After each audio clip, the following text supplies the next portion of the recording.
Kia ora whānau. Nau mai, hara mai, and welcome to this evening's Centre for Health Hauora Kōrero. Our discussion topic tonight is bridging the medical and complementary health divide. My name is Natalie Hiltman, and I have the privilege of working with the centre and supporting them with their communications and marketing and engaging our wider communities to support their overall health and wellbeing. I'll pass the raka over to Pa McGowan now to open our kōrero with a karakia. Kia ora, Pa. Kia ora. Kia ora ki te atu e runga rawa, kia mautorongo ki rungu ki tu ero atu whakaaro pai kia tātu te tangata. Nō reira te atu e tuana māti o kononga te timatangu tēnei mahi a mātou. E te mea nui e tuana ki te waka moe porori ki a koe i te waka weta o ki a koe o manaketangi ki rungu ki a mātou katoa i tēnei rā. E te ata aroho mai ki a mātou. O mai tō māramatanga ki roto o mātou ngāka, hei waka mārama, hei arahi au ka kahi a mātou. I tōna watu tēnei i roto a i hukaraiti tō mātou areki. Amene. Amene. Hey. Kia ora, Pa. Thanks so much for that. And welcome again, whānau, and everyone watching at home tonight. And welcome to Hauora Kōrero. I will, my name again is Natalie Hiltman. He uri ahau ki Ngāti Whakaue, ko te arawa tōku iwi. I grew up in Rotorua, and I just wanted to introduce our virtual tēpū tonight so that you can understand who's on our panel and what we're going to kōrero about. So I'll start with our director of the centre, Anna Rolliston. Anna, did you want to introduce yourself and what we're going to talk about tonight? Kia ora. Sure. Kia ora, Nat, and kia ora, Pa, for opening us this evening. Kia ora whānau out there, no tauranga mōna hau, ko Anna Rolliston, tōku ingoa. I'm the Managing Director here at the Centre for Health, and it's really awesome to have everyone listening tonight. So kia ora. Kia ora, Anna. Mere, did you want to go next, please? Kia ora tātou. Ko mere horo pāpera tōku ingoa, ko Ngāti Rangi Nui, ko Ngāti Rangi, whānau āpanui, Ngāti Manawa, Ngāti Puke ko ngā iwi. Kia ora tātou. Oh, kia ora mere. Hannah, you want to introduce yourself, please, honey? Kia ora whānau, ko tauranga moana hau, ko Hannah Lowe tōku ingoa. I'm a clinical exercise physiologist and run the clinical side here at the centre. Yeah. Beautiful. Kia ora, Hannah. Kia ora, Tans. Do you want to introduce yourself, please? Tēnā tātou katoa, ko Tānia Kota, tōku ingoa, he uri ahau no Ngāti Kahungunu ki te Wairo, ko nai tamatarangi te hapū, ko rangi āhua te marae, ko Waio te awa, ko Tītirangi te maunga, ko Tānia Kota, tōku ingoa. Kia ora rā. Oh, kia ora, Tans. And last but not least, kia ora, Pa. Do you want to introduce yourself, please? Kia ora tāna. Yep. Ko pāropa tapu ingoa tuatai, tuarua Rob McGowan, kei taranga moana no. And really, I suppose my specialty for tonight is really keeping alive the knowledge and practice of the rongoa Māori, traditional Māori medicine. Beautiful. All right, whānau. I will now ask Anna just to open up and give us a little bit of a kōrero around what we're going to be talking about tonight. Anna, did you want to give us an overview, please? Yeah, sure. So I think the title for tonight's Hauora Kōrero was bridging the medical and complementary health divide. And so for us, what that means is that there is a way of working that incorporates both a medical worldview and a complementary approach to health. So if I kind of step back a bit and think about how medical science thinks about things that aren't medical science, often things that aren't medical science are looked at as not being as good or not as efficient to manage your health. So in the medical system, the terms complementary and alternative are used to describe other. And complementary means things that doctors might think complement a medical approach to health. So things like vitamin C, for example, is what might be classified as a complementary supplement that you might use for your health. So it's kind of acceptable. It's got some evidence around it, but it's not hardcore, hasn't got the hardcore science evidence that we in the medical world think is what the right evidence is. And then alternative is a little bit further down the track where it's completely different to what the medical worldview describes as being the way that we should look after our health. And so we here at the Centre for Health have a view that lots of things are important when we're looking after our hauora, and the medical system is really important, and doctors have really awesome knowledge, and we have a world-class medical system that we're really lucky to have when we're acutely unwell, that we've got real experts in this country that can help us to be fixed. However, there is also a whole heap of other things that we should be considering when we're looking after our health. And those things are what the system calls complementary and alternative. We at the centre don't call them complementary and alternative, we just call them hauora as part of the package. So this conversation tonight is certainly not dissing your medical management of your health condition. We'll happily talk about medicines here, Western medicines and pharmacological interventions, but they aren't the everything that we consider when we think about supporting people, whānau, on a hauora journey. So that's the kōrero tonight. It's about filling the gaps between what's hard medical science and everything else that ends up being the package that we call hauora. Yeah, amazing. So holistic hauora? Yeah. Which, so if we think about the framework within you that the centre works within, Hannah, did you just want to give us a little bit of a kōrero around what that framework looks like? Yeah, so essentially we have adopted Mason Jury's model of health, or hauora, which is the Te Whare Tapawhā model of hauora. So that essentially looks at health as greater than just a physical thing. And often when we, particularly from perhaps a Western or more Pākehā view, is when we look at health or think about health, we're purely thinking about a physical aspect. So, our blood pressure, our heart rate, our whatever, cholesterol. But actually our health encompasses so much more than that. And so Mason Jury pictured a whare, or a house. And so our house has 4 walls. One of those walls is our physical health, our tinana, but another wall is our hinengaro, our mental health, our emotional health. We also have our whānau, the health of our family, those around us that we care about.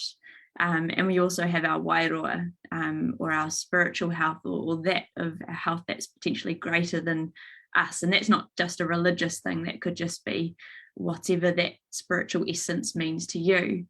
But then, of course, that house is built on something, and that something is our whenua, is our environment, is the land around us, is everything else that's going on in our life. And so when we look at our health or hauora in that aspect, it's so much greater. And obviously for that house to be standing strong, and the other way to look at it is, because I guess many of us right at the moment are probably sitting on a chair with 4 legs. So each of those 4 legs are one of those 4 aspects of hauora as well.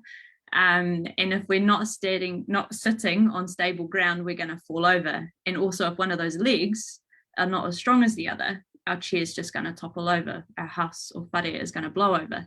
So we can't just look at health from a physical side, we also need to be addressing the other areas of our hauora as well. And that's where pooling different therapies, because often we just use our medical help for physical stuff when we need it. Ideally, we should be addressing other aspects of our hauora, ideally before we need to. And that's where preventative care comes in, and that's particularly where these alternative therapies or holistic hawara can play a huge part in helping prevent the onset of other more serious things. Yeah. Okay. Beautiful.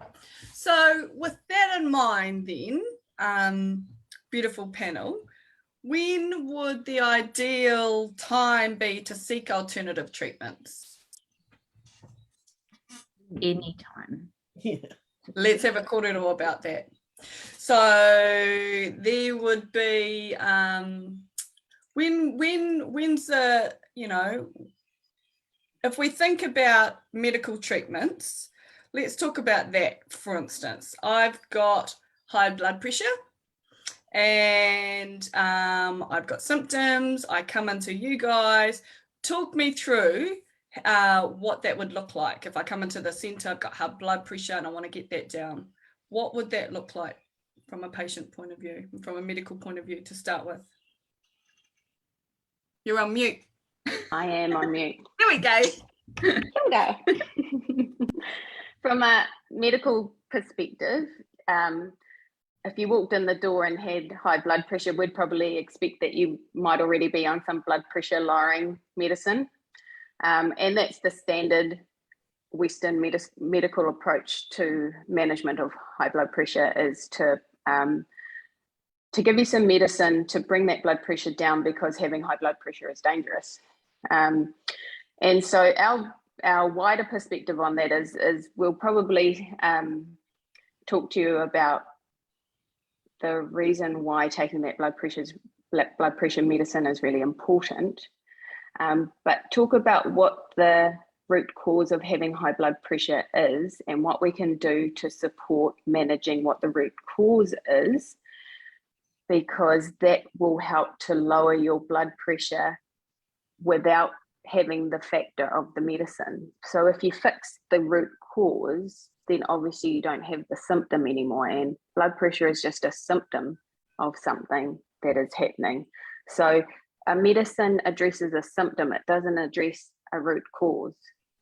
Does that answer your question? Yeah. Does anybody, Hannah, do you have anything to add to that? No, exactly that. And we do encourage people as well, particularly if they've been prescribed medication, to stay on it, and then we can utilize other tools to help improve, for example, blood pressure. It does take a longer time, unfortunately, using these alternative therapies. Medication is quite a quick fix. Well, it's not a fix, it's a band-aid, it's a quick band-aid, but it potentially in some circumstances does allow us to progress faster by using other alternative therapies, whether that's exercise, nutrition, miri, rongoa, whatever it is. We can jump into those things a bit quicker and potentially progress them faster, and then have people reduce or come off medication sooner. Yeah. So what you're saying is, if I came in and I'm not on any medication, one of the first things you might do is to put me on medication to have an immediate effect? No? Talk to me about that. Yes, no? No, not necessarily. Not necessarily. Okay, amazing. Talk to me about that. It It would depends depend on, yes, go you ahead, go, Anna, you go. you go. You can tell we're a little bit passionate about this. I love it. I can feel it.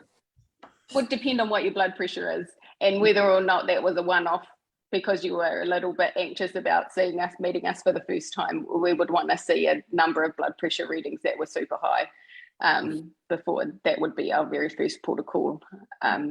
Yeah, I mean, certainly if you came in with ridiculously high blood pressure, that we would classify as dangerous, and that, you know, the likelihood of a cardiac event was imminent, then yes, absolutely. But if you just had higher than normal blood pressure that needs to be managed, potentially not. Amazing.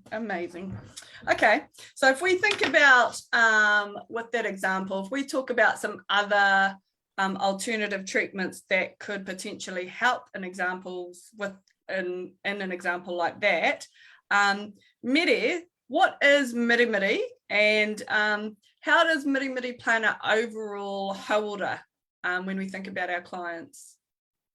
So simply put, because miri encompasses a whole lot of different things, simply put, it's an intuitive massage, and it works. The aim is to balance the, like Hannah mentioned earlier, the things in the pau and the whare tapawha, tinana, wairua, hinengaro, sometimes it is whānau and whakapapa. And the other one I want to add to that is ngākau and whatu manawa, so that's emotions too that come into play. And it's, my job is more to aid whoever comes to see me, or to have a miri to help them find the cause. And it's not up to me to try and fix anything. It's up to me to support them and reminding the tinana of its own potential to heal itself. So yeah, that's pretty much my job and what the role that miri plays in the Centre for Health. Just so that all the whānau at home know, it's a long time to get into see Mere too, because she is booked out months in advance because she's so amazing. Awesome. And I've just had one, which is why I'm sitting here bleary-eyed. It's all her fault. Loose. You're welcome. Yes. Okay, Pa, if we think about rongoa, can you give us a little bit of a background of what rongoa is, and update our whānau at home?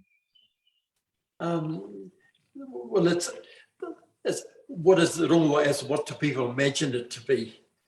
I say to people, rongoa isn't a way of what do I do when I get sick. It's more a matter of living in a way of belonging. And really what rongoa tries to do is fix the connections that make a person well. And so, for example, if you're from Tauranga Moana and you're living in Christchurch and you don't know anybody around, the loneliness that you feel can actually lead to the heart conditions, for example, the high blood pressure and stuff like this. And so in many ways, rongoa is a matter of healing the connections we need to be well. But, it's a matter of how people imagine it. And just to tell you a story, because I like telling stories, and as a young priest, because for many years I was a Catholic priest working with Māori in different parts of the country, I was fascinated with rongoa, and I imagined it was about finding plants and cooking them up and drinking them and doing all sorts of things. And they kept saying to me, Epa, what do you want to know about plants for? Remember, the foundation of rongoa Māori isn't rākau, it's wairua. And I was quite perplexed by that. One, because when you spend 7 years in a seminary praying for many hours every day, you really want to sort of get away from all that sort of stuff. So you can see I was very, very priestly. But in actual fact, I didn't know what they meant, because the other thing is that sometimes we think that when we go to a church, say, or to a whatever, and say prayers, well, that's wairua. And it took me a long, long time to realise that taha wairua doesn't mean saying prayers, going to churches. It's actually all those things that are tied up in that whare tapue pā that Mason sort of talks about. Except that from a Māori perspective, I think he's broken it up that way so that people who aren't Māori can actually come to actually see what he's getting at. But in actual fact, the way that they taught me in Whanganui is all of those things are always rolled up together. That in actual fact, rongoa Māori is about the whole person, not just the bit of person that is sick. And sometimes to actually bring about the healing, you always notice with the healers, they always start with karakia, because sometimes it's all the stuff inside of us that stops us from being well. So the purpose from karakia will actually make a person more at peace, and then they're open to the healing that the different people may be able to offer. It might be the doctor, or it might be the massage, or it might be just the actual reconnecting with people that are part of who you are. And that in itself can be a more powerful medication and do much better at releasing things like high blood pressure than what the doctor might give you. And so rongoa Māori in actual fact is bringing back that whole way of working with people and that whole way of actually belonging to the world. Does that sound like okay? That's amazing.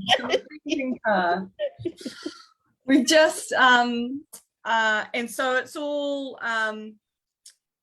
about, again, and I come back to, it's all about a holistic approach to health, right? Or hauora.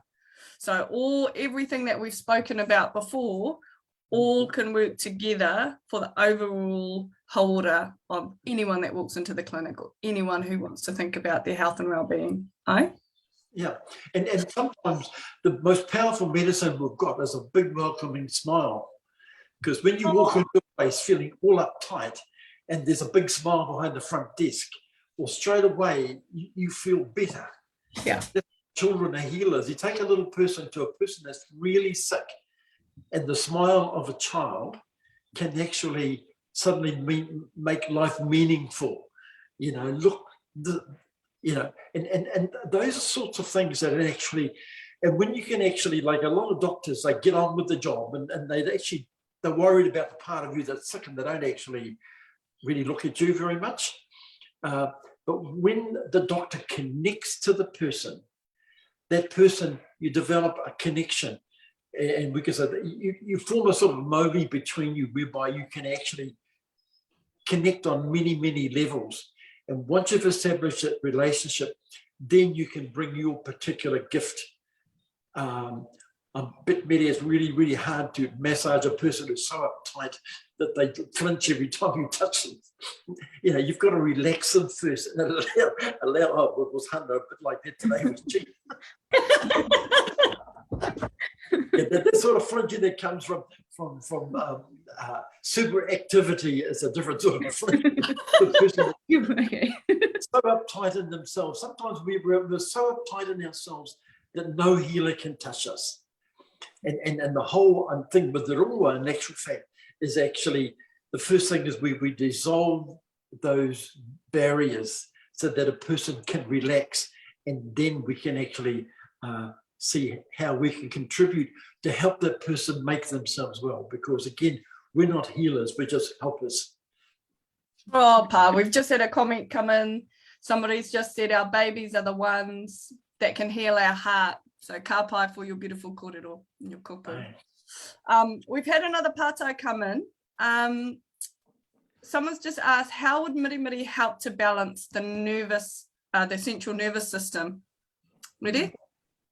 Anna? There's all different types of mirimiri. So there's your tinana, the physical massage. But there's other types of mirimiri too, where you're working with the energy, where you're working with wairua, and it depends on what the cause is. Sometimes it's teaching people to breathe, because we don't realize how busy we become in our everyday lives, that we're all breathing just so shallow, and it creates that disconnect from ourselves. So it's all about connecting back to yourself, and however that happens, well, that depends on what permission you would give the therapist to work on your tinana. Some people don't like being touched, so you have to find the way. So tell me about that, because that concept of massage without touching, what do you mean by that? Well, Pa said it can be a smile. Someone being kind to you can be healing for your heart. Tamariki mai, pakeke mai. Yeah, it's the approach, and it's a journey not just for whoever comes to receive mirimiri, but it's a journey for myself as a practitioner too, and working together, because it's not about what I know and what I'm going to try and give you. It's about what you give me permission to help you on your, well, when you decide to take responsibility for your health journey. So yeah, like Pa said too, I'm not the healer, I'm just the helper. Does that answer the question? Beautiful. Aye. Anyone else have anything else to add? Tans, what about your experience of miri miri as the person on the table? Tuatahi, I'd like to apologise to Mere for missing my appointment on Tuesday. Aroha mai. I could have gone then, Chance. I think I had COVID brain. I've had COVID brain a bit lately, so aroha mai mere. Well, I've had quite a long experience in my life of miri, and I've been in and out of miri throughout my life, and I find I'm a bit like what Pa described as, you know, I tense up and I don't really like being touched, and it takes me a long time to let people to get through. And Mary did it quite quickly actually, so and that's why there's a big waiting list for Mary to go and see Mary. But yeah, I've loved my miri at the centre with Mary and with Edina. I used to go to Edina as well, and they were both very good. And yeah, and it helps with my information. It's helped with everything, you know, with a lot of physical stuff. But yeah, it's gone deeper too, and that cause, you know, every cause has an effect. So when Mary talks about the cause, that's what kind of I look for now, being older and having had miri experiences and massage, you know, experiences through my life. That's what I'm able to go into myself and look for the cause quicker now that I've I suppose I've got more knowledge around being well, just trying to keep well. Yeah, that's good. Yeah, Awesome. I love miri. Yeah. And we just had a pātai come in. Would miri be part of ACC sensitive claims process? Anna, would you know that? Yeah, with ACC, I think I know that they do fund certain types of miri and massage, and often it's done on a case-by-case basis as well. So depending on them and their case manager, and hopefully they get a really nice person to deal with, potentially, yeah. Cool. Yeah, that's amazing. I just want to add too that the practitioner or whoever the therapist has to be registered with them too, with ACC, under the Rongoa Māori.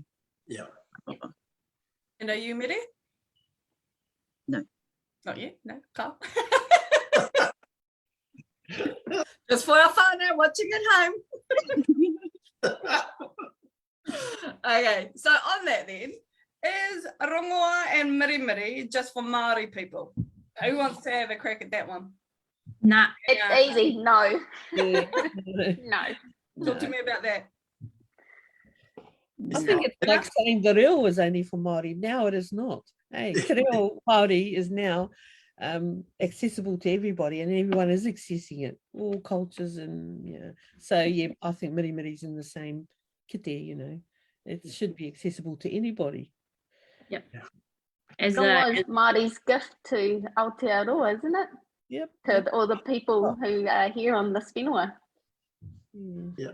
I can remember Hohepa Kiriopa talking about this, and he says, when somebody comes to see me, I don't say, what's your whakapapa? Do you come from Waimana or whatever? He said, I've only got one question: how can I help? And you know, and that's how the healers are, you know, because if you're a healer, it's a gift that's been entrusted to you for the sake of other people, and so whoever needs that help is the right person. You know, we're sort of too good at putting things into boxes, you know. Well, yeah, that's what I've always sort of found that helpful, really. And the old people, that's how they were. You know, they what have I got to offer rather than who are you? Yeah. And Anna, you and I have had a little bit of a kōrero about this, and I just want to have a chat about the labelling of rongoa and miri in terms of trying to take that sticky plaster off, because it is just a label, right?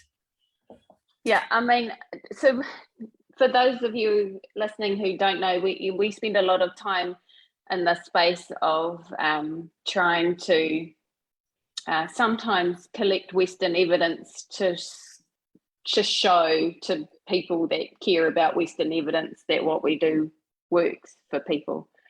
And that's about labeling things, you know, by saying this modality does that thing to a person's tinana, and so therefore it's good.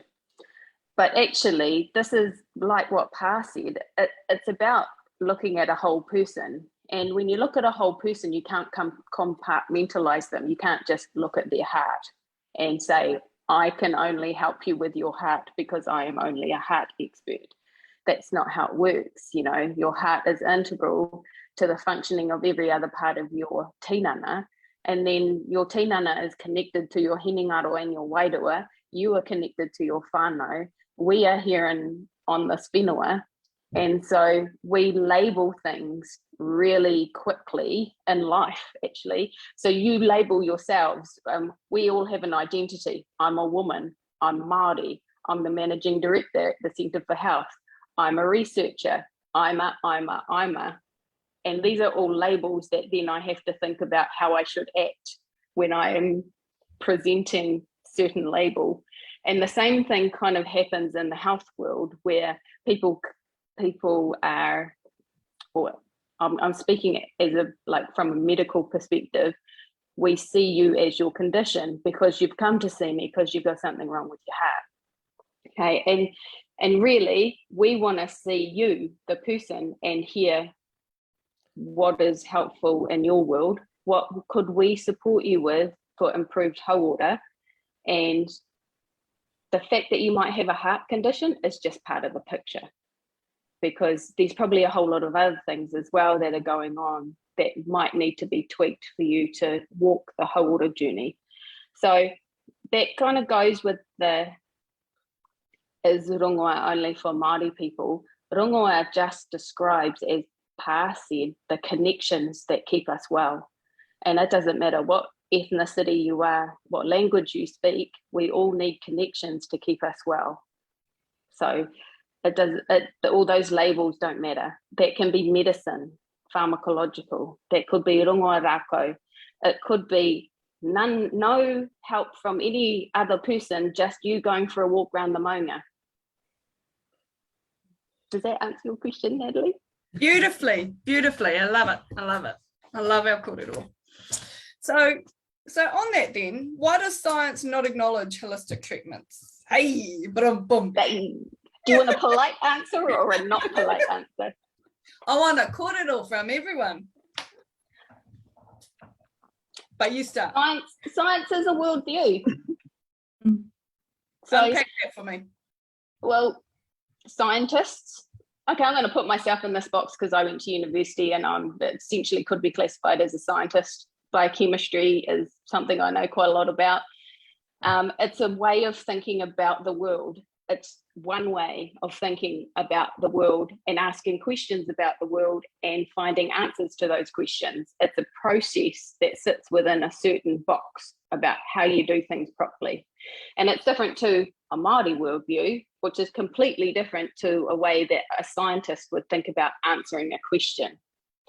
So the reason why science doesn't like things that aren't science is because it doesn't follow the rules of science. But the reason why those of us in Māori health don't like science sometimes is because they don't follow the rules of kaupapa Māori. So it's the same thing. It's just that Western science dominates our health system, aka illness system. So it's the way that we've also grown up. If you grew up in a Westernized society, if you grew up in Aotearoa, you grew up with a worldview that said, you know, unless you had a really awesome whānau that showed you the other stuff. We grew up going to the doctor. We grew up thinking about symptoms. We grew up knowing that such and such had a heart condition and those types of things. So science doesn't like this conversation because it doesn't conform to the rules, their rules. That's the polite answer. Anybody else got anything to say on that? Come on, Pa. Have you got anything to say? Well, I could talk for hours on that one.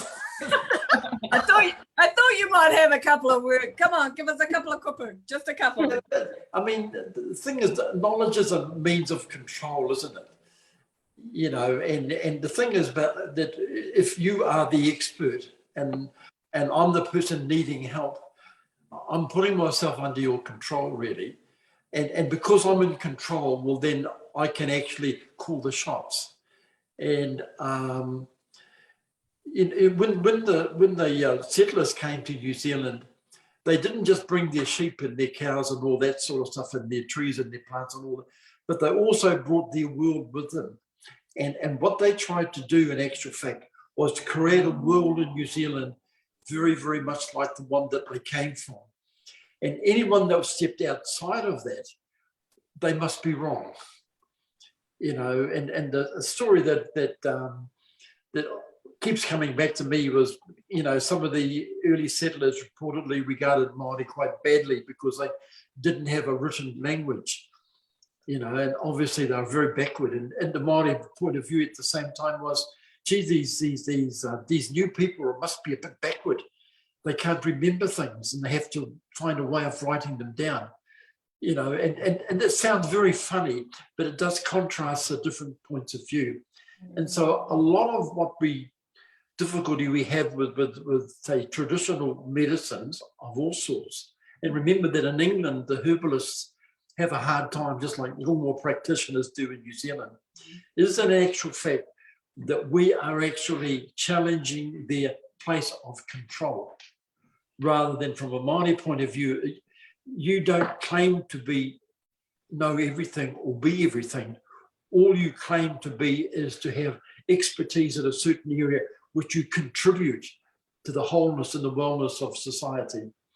You know, and so it's much more fundamental than saying that mainstream medicine in New Zealand is against the rongoa Māori. You know, it's a much, much bigger question than that. And it gets back to knowledge, you know, from a Māori point of view. If you are taught, you're not taught for yourself to become famous like you do at university. Come to our university and you'll become a billionaire. Look at all those photos on the wall.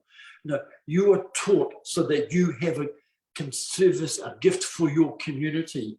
So the knowledge belongs to the people and you just carry it.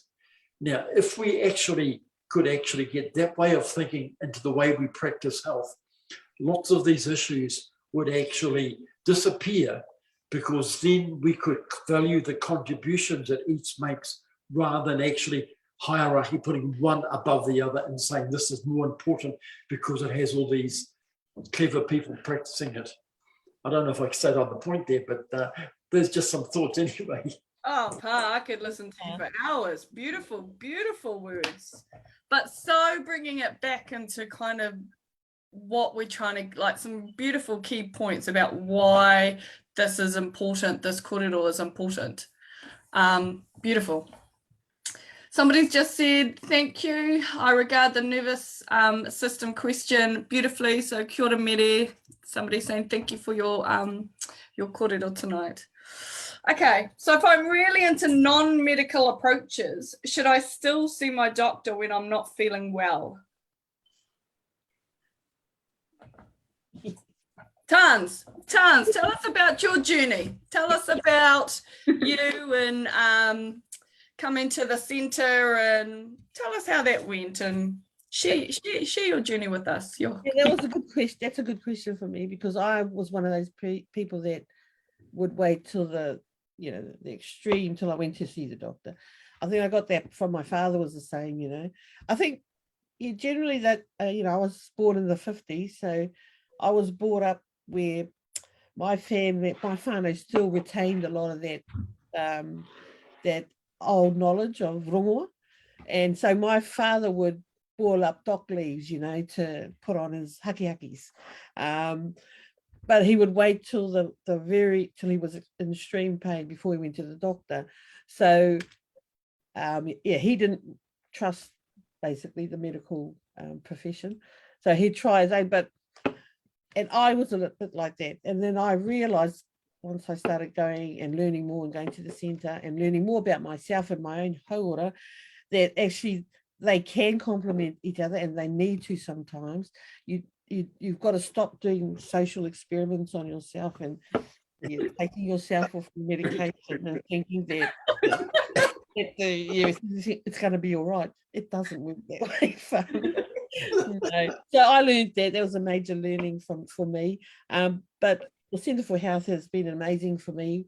And in terms of especially my physical, because I think that was the one that of mine that was the weakest. So my physical was not strong. I think I had a solid wairua base, and my whānau is solid, and I do have physical and tinana and hinenaro issues throughout my life. So I think I'm a stronger whare now for going to the centre and doing the program I've done there, and Te Pau Orongo, that's the program I did. And and it's just that tapa whā, it is definitely te whare tapa whā that you, well, for me anyway, I need to keep strong. So I've enjoyed my journey with the centre, and the support's just amazing. It's just amazing, the support you get there. Kia ora. Oh, beautiful times. Man, everyone says some nice stuff about you guys.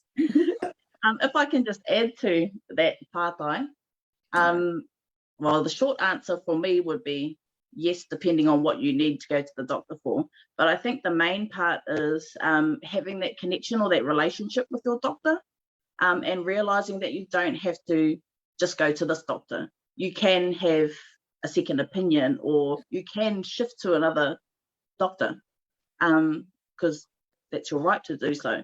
But it's that creating that relationship, and it's about, again, connection, so that you can be comfortable and relaxed and have received that rongoa to help you on your journey of hauora. Yeah, I really support what Mary says there about you need to have a great relationship with your healthcare professional, if that happens to be your doctor. Like, that person that you go as your go-to, your first go-to, you got to have a great relationship with them. You got to be able to say, hey, this is going on, it just doesn't feel right, and feel that you're going to get a good conversation back, not a judgment conversation back. I mean, we've got some, if you live in Tauranga, if you happen to be watching and you live in Tauranga, we've actually got some fantastic doctors in our town who can build those great relationships that Pa was talking about, because that's what rongoa is. And then they might be able to prescribe you some meds at the same time. Oh, bonus. Also and asking questions, I think that's a big one. Don't be afraid to ask why, particularly from your doctor. Like, the number of people we've had come in and say, oh yeah, no, my doctor prescribed me this medication, but I don't know what it is and I don't want to take it, and it happens to be like a really important blood thinner or beta blocker or something that actually they probably should be on. So don't be afraid to ask why, and if you don't understand the answer, ask it again, because you need to understand why things are being prescribed for you, because you're putting them in your body. So the better you understand what's going on, and the better you understand why things are being said and done, then you can take responsibility as well, and understand what it is. I think that's huge. Like, my mum does exactly that, and she will not question her doctor on anything. Do you think that's a generational thing? Is that I don't know, but she will just take the whatever and walk out and not feel. And you're right, I don't think she's got that relationship to be able to have those conversations with her doctor, perhaps. I think that's exactly what it, because she doesn't feel comfortable to ask those questions. Yeah. Interesting. Sorry, I digress. Tans, one more part. So we've had Caitlin messaging saying, Tans has been one of the most inspiring and incredible clients I've ever worked with, and I'm very proud of what she has done and will continue to do. Please tell her from me. So Kia ora, Do Caitlin. you want to tell the I whānau? miss you, Caitlin. I miss you. Who was Caitlin to you in your journey? Well, Caitlin was at the clinic, just recently left to go to Nelson, and she was what was her role? I'm not sure what her label was, but yeah, she helped me with my exercise program and her energy. That's I loved about Caitlin was her energy, and that is actually healing. Well, I think all of us on this tepu know about how energy can be healing, and we feel different energies, and we have different energies. Yeah.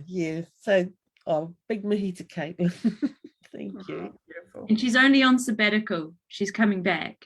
Yeah, that's a good thing. Yeah. Hey, Caitlin.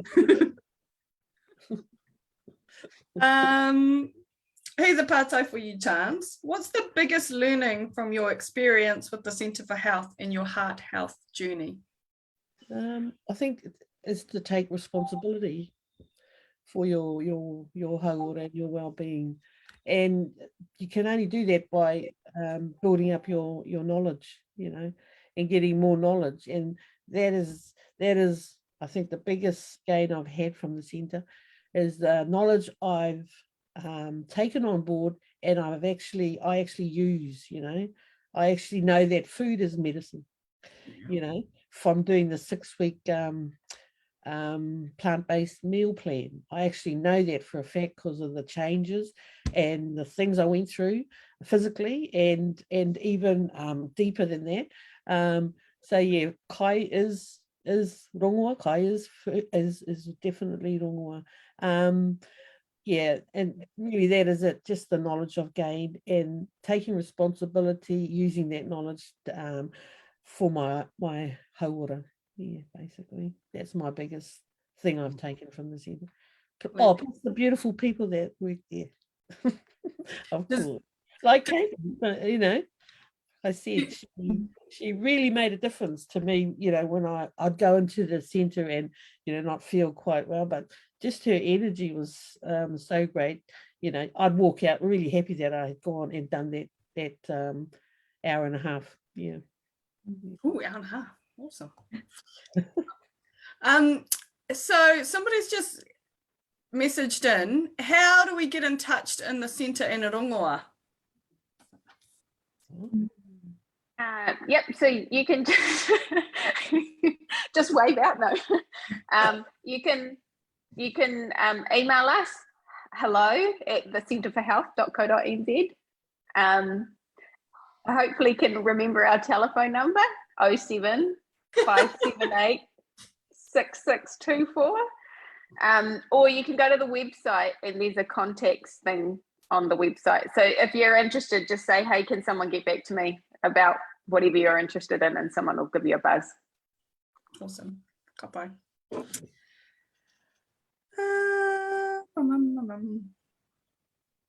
So, Pa, can you give us a little bit, if somebody comes to the centre and they go, I'm interested in rongoa, where would you start? Well, I mean, lots of people say that, and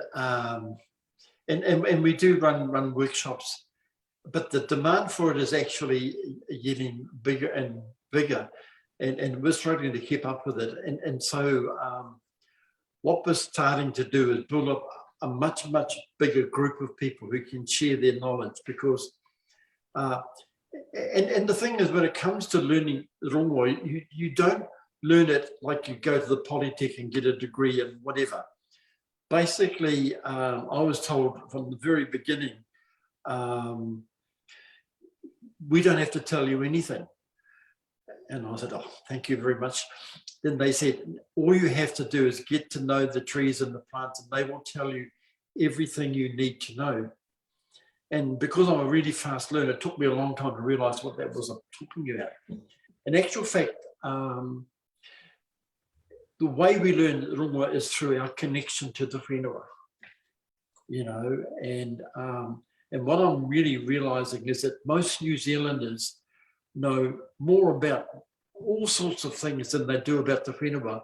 Most people don't know where their food comes from, you know, and so the journey of learning rongoa, when we take people into the bush to teach them, we don't sit there for hours giving lists of things you can do with that and everything else. We basically teach them to learn from the trees and learn from the plants. And then they'll start to learn that big rongoa we've been talking about. How do you make connections? Because really sickness is when you're out of step with the world that you belong to. You know, healing is about restoring balances, restoring connections. And so the biggest challenge that we have in teaching rongoa is to get people away from thinking, hey, we use this plant for that. You know, some people think that in actual fact, kawakawa can cure everything. And that really makes me cross, because when I actually came to Tauranga Moana, I really didn't know much about kawakawa. I knew a lot about the rongoa, but not about kawakawa. We used to use it when they have a pohiri, you know, yaha te tohu o te he kaua kawa, you know, when they pohiri people and things like that, you know. It's about connections, it's restoring connections, it's actually feeling at home with Papa Tuanuku. Now, that gives you a foundation that you can learn from. And I think if we can actually get people thinking that way, the whole knowledge of rongoa will come back to life again. You know, that's a way of looking at it anyway. What I sort of, I was told a long time ago, you ask me what you want to know, and I will tell you what you need to know. And that was a bit of a telling off, really. But in actual fact, that's how it is. You know, that to learn our rongoa in the true sense of the word, we learn it from the whenua, and we learn it from those things and those people that are connected to the whenua. And we learn it for the sake of us, not for the sake of me. And that's a way of thinking which actually is quite liberating, because we're so self-centered these days that in actual fact, we go into crisis because of what people might think about us.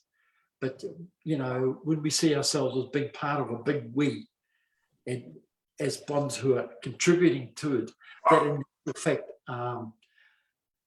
gives us a much sense of peace within ourselves, which in actual fact enables us to deal with our wellness issues.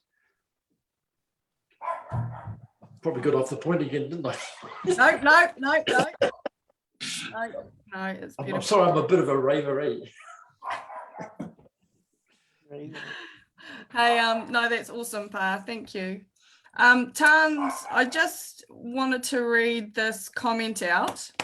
Someone has just asked you whether any of your whānau weren't supportive initially, seeing what you were doing, but then once they saw what you were doing and how well you were doing, did it inspire them, and maybe for them to ask you questions and of their own life choices. So were any of your I think what the pātai is were any of your whānau not supportive, but then seeing you on your hikoi and how well you were doing and how inspired you are, have you been able to inspire any of your whānau to make changes within their lives? I don't know about inspire, but my whānau were always supportive. And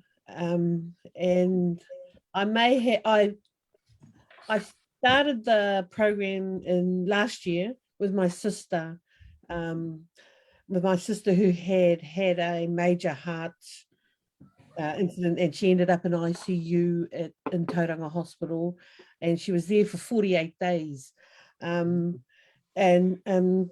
so straight away when she got better and she was able to get out of hospital, that was the Centre for Health was one thing I thought that would be really able to help my sister.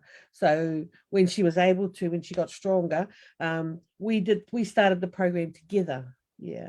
And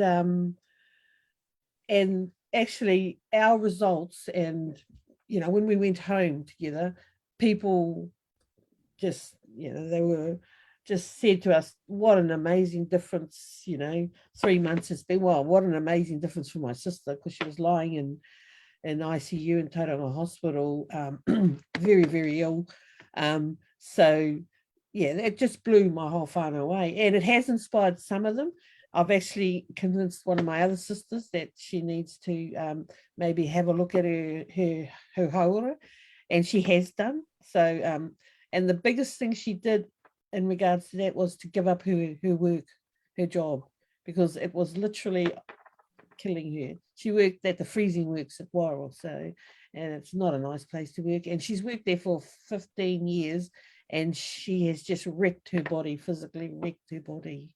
Yeah, so yes, I mean, yes, my whānau supported me all the way, and yes, I think I did manage to inspire a few of my whānau, yeah, to go on a hauora journey as well. Oh, amazing. Well, whānau. Well, we're coming to the end of our kōrero, but I just wanted to go, firstly, thank everyone for their beautiful words and kupu tonight. And I just would like to go around and see if there's one piece of advice that you would love to impart to whānau watching at home, what would it be? Hannah, I'll start with you. Not to put you on the spot or anything. That's all right. This means Anna can't steal my thing for once. I think for me, a big thing is just acknowledging that your health is just not a physical thing. Because I mean, even for me, that's been quite a big thing to kind of realize as well.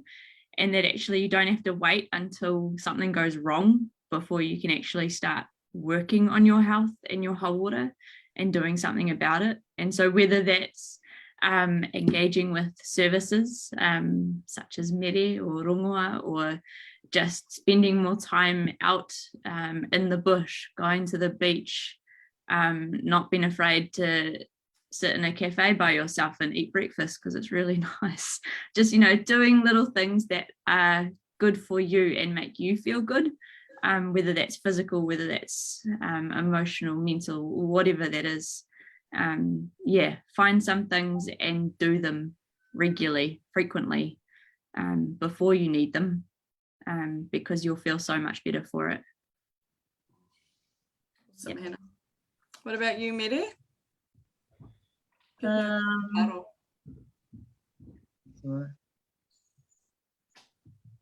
Maybe more around health and well-being is about being well, and that it's not about waiting till you get mawiwi to have to go and look for your rongoa. That it's a lifestyle. It's like that saying, happiness isn't a destination, and that it's your lifestyle. So finding what works for you, and like there isn't just one way to do that. Find the things that work for you, and just live that way. Ka pai. Beautiful, Mere. Tans, have you got anything? I mean, I've had loads since we've just gone around. There's lots of comments coming through, just as beautiful, open, honest, beautiful kōrero. Lots of people saying they love the kōrero tonight, whānau, so thank you very much. But is there something else? I know we just heard from you, but is there one last piece of advice that you would love to give the whānau watching at home? Yeah, get up, stand up and move. Love it. Okay, yeah, that's me. Yeah. Cool. Pa, any last comments? Well, just to tautoko what the ladies have said, you know, health is about living really, and about belonging. It's not about waiting until you're sick and rush off and get a cure. No, it's how we live and how we relate to the world around us. And if we just keep doing that, I'm sure that we'll find that we will live a life that we feel happy with. Beautiful. And Anna, final comments? Yeah, maybe I'll just try and tie everything together that everyone has said, but I think it's about, my advice would be, what are the connections that you would like to heal, or what are the connections that you would like to draw together, because those are the things that will help you to be well. So maybe identify at least one of those and reconnect to it, or connect to it if you've never been connected to it, and start that process of reconnection. Awesome, beautiful. All right, Pa, thank you everyone. Pa, if you could close our kōrero with a karakia, please. Yes. And remembering, I'm just saying words, a karakia is what we say in our hearts to them, you know, and to me, the best karakia doesn't have any words, and it's just our belonging and our giving thanks for the gift of life that we have been privileged with. Kia nui tātou, e te atua matua kaharawa, aroha mai kia mātai. Ko mai tu manaki tanke ki runga kia mātai, hei awhina, hei arahi a mātai, e rungi te rangi I Māori, e tono atu tēnei roto a hehu, karai te tōmatu ariki. Amene. Amen. Amen. Amen. Mari whānau. Right. Mari e. Beautiful whānau. Beautiful.